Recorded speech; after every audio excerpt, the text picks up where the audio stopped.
It all tastes like chicken. What up, YouTube? Welcome back.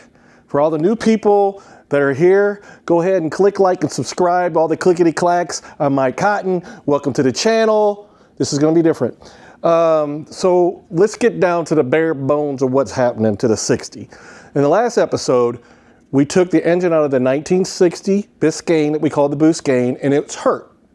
It ended up going down with Matt to Matt Nabb's shop, Nab Gear and Auto, in Cleveland, Tennessee, and he started tearing it apart. By the time he got there, I had an email in my box talking about, "Hi, I'm Bob." And I'm like, "Who is a Bob?" And Bob's the guy that actually built the engine that went in the Malibu, because the Malibu was his before we got it. And he decided to tell me everything he did. And I'm going to tell you, Bob built himself a bulletproof, naturally aspirated engine that was incredible. He confirmed the crank being high dollar. He confirmed the pistons were like one-off JE pistons. You know, he told me stuff that, well, it was good, but some stuff was bad. So Matt ended up taking it and tearing it apart. So Matt, go ahead and tell everybody what you found out.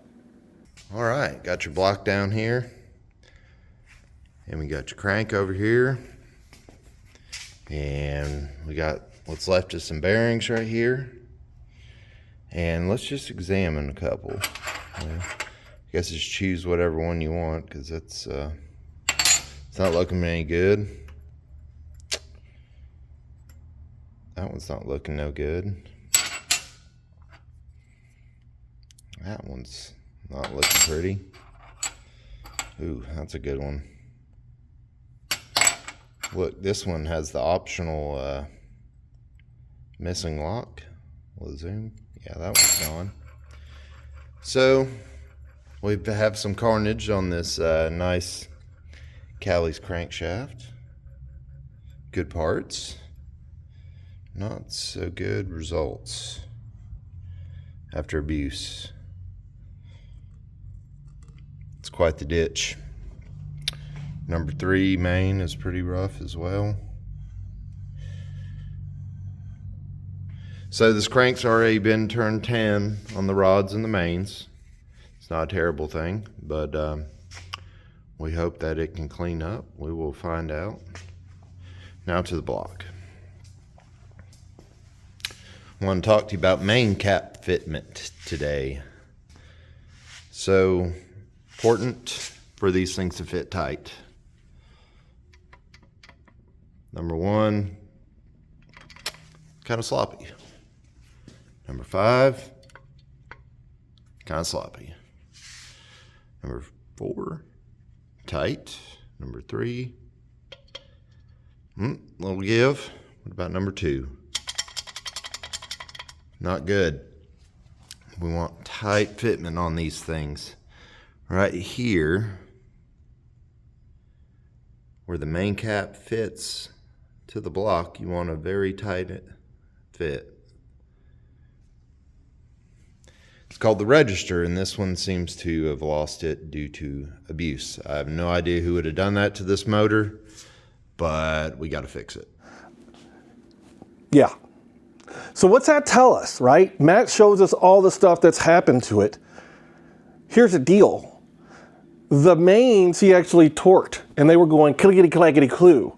When I talked to Bob, he told me 2 things in that conversation that did not make sense to me as far as what I want to build.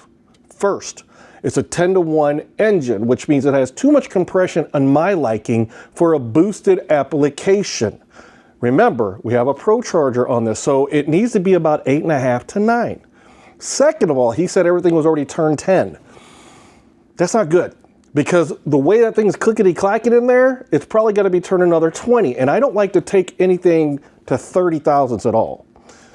What that says, we got a good set of heads, we got a camshaft, we got lifters, the rods we don't know, and I don't feel that it's beneficial, in my opinion, to take the block into the machine shop, have them go through and check everything out to tell me that they need to make this thing 30, when in all reality, I just need another block. I'm not going to spend the money, I'm going to spend it once. Now, we all understand that, right? Like, I can't get to a point of just blowing money. I don't have it like that. I don't have free engines. I don't have free stuff given to me that way. So my goal is going to be, I want to keep it small block Chevy, not an LS, not an LT, nothing like that. We're going to keep it small block.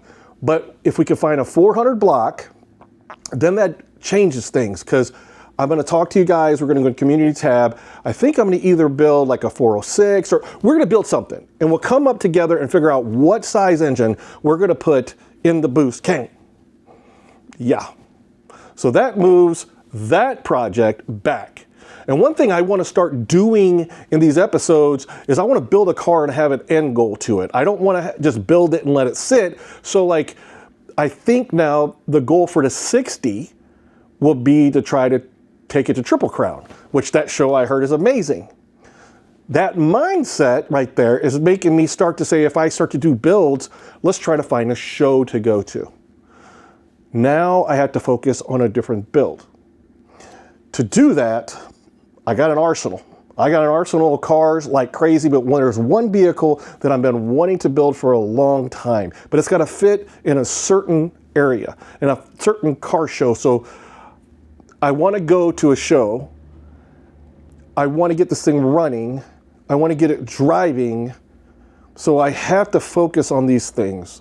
You know, you and I, as we sit there, we look at our project cars, we go, man, I wish it was finished. There's a big difference of being done and finished. Realize that.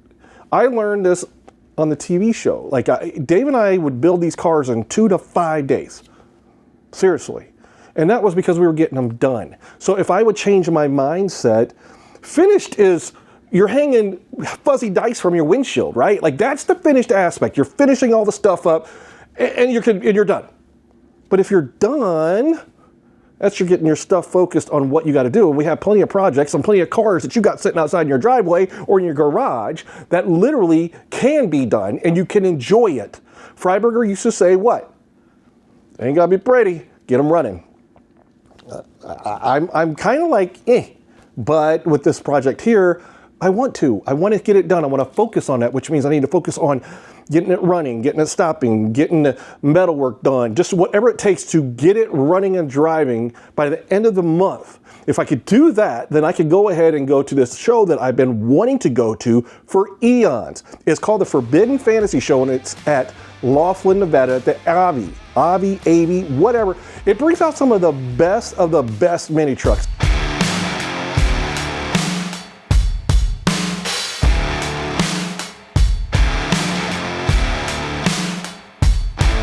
And I haven't been to a mini truck show forever. And Forbidden Fantasy, that's a car club that's been around for a long time. And they're actually genuinely good dudes. So if you get a chance, go to this show. This show's been around for a long time. And I've been wanting to go for a long time. So let's try. Goal, get it done. Get it done for what? At the end of the month, drive this thing out to Laughlin, Nevada. Now, it's a half goal.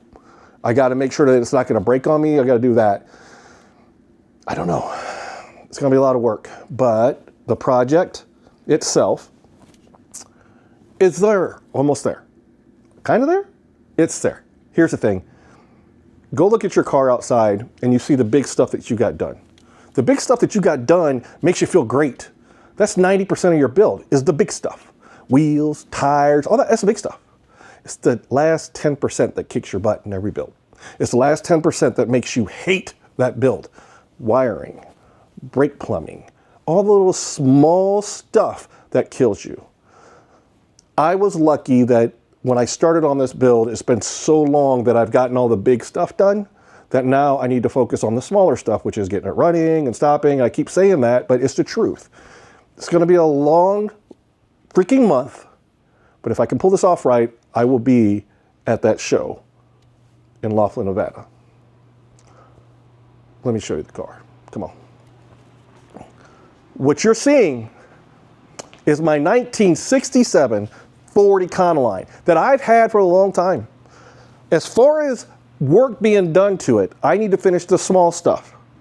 All the big stuff is done. The body drop is 6 inches. The suspension's done.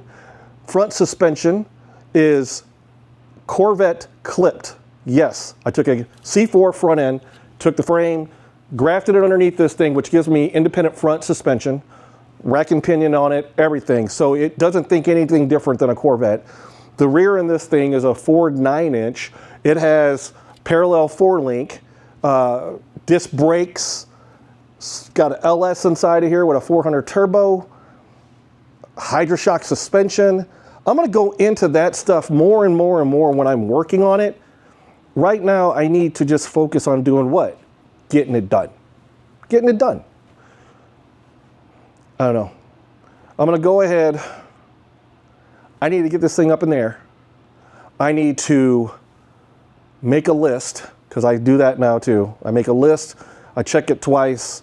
I don't know who's naughty or nice, but I hit this list and I get it done, and that should make me done.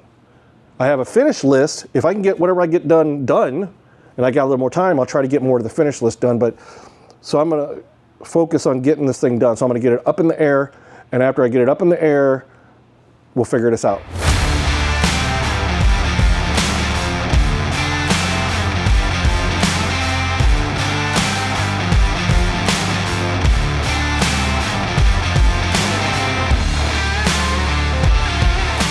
So thanks for watching. This was a short one. I just want to get you guys updated with everything that's happening. Remember, click like and subscribe. Go support a ton of other people that's on this YouTube world, and let's get this thing done. Thanks for watching.